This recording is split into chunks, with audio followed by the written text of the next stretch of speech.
Hey everyone, coming to you after a long work week. I'm sure most of you watching this had a rather long week as well, right before the holiday weeks. One of the things that came up in conversation this week that I wanted to share was this: since we're halfway through the fourth quarter, and we're more than halfway through the fourth quarter at this point, and it's the holiday season, so you want to have most of your business success happening on the front end of Q4 rather than the back end of Q4. But one of the things that's starting to get discussed more, especially people in my group, is this idea of looking at what our sales targets are and what our goals are and getting a better feel for those goals.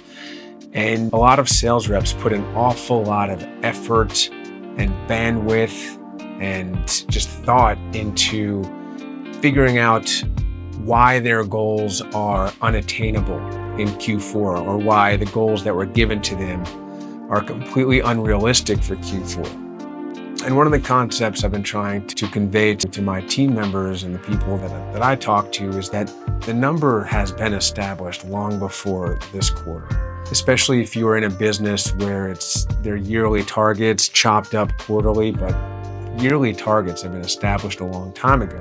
If goals seem unattainable in the last quarter, it's typically because you've been behind Q1 and then a little bit further behind in Q2 and Q3, and then it starts to compile upon itself. So Q4 seems absolutely ridiculous by the time it gets there. And so as salespeople, we need to look at ourselves and take the responsibility of not being ahead of where we need it to be to set the appropriate pace along the year to hit for every quarter and to deliver for the annual number. And so one of the things that I try to stress so much in my teachings is this idea of leading indicators and breaking goals up into bite-sized, attainable goals or measurable pieces that help you to get to your goals. And I know it's easier for me to say, and anyone watching this can easily be like, oh, whatever, you don't understand.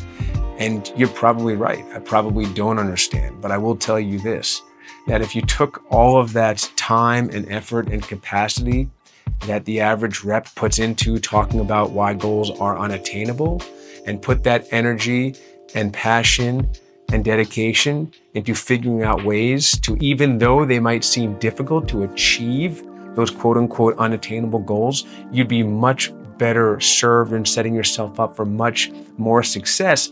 And if at the end of the year you don't exactly achieve the goals, but you showed a positive ramp up and you showed the ability to effect change and show momentum and show progression and show being able to stack wins after wins after wins, it's a much better conversation for you going into the new year than just accepting the fact that these goals are unattainable, not taking any personal responsibility for the fact that you didn't achieve the goals, and putting all of your emphasis and all of your work into just pointing out how difficult goals were versus spending that time to achieve those goals.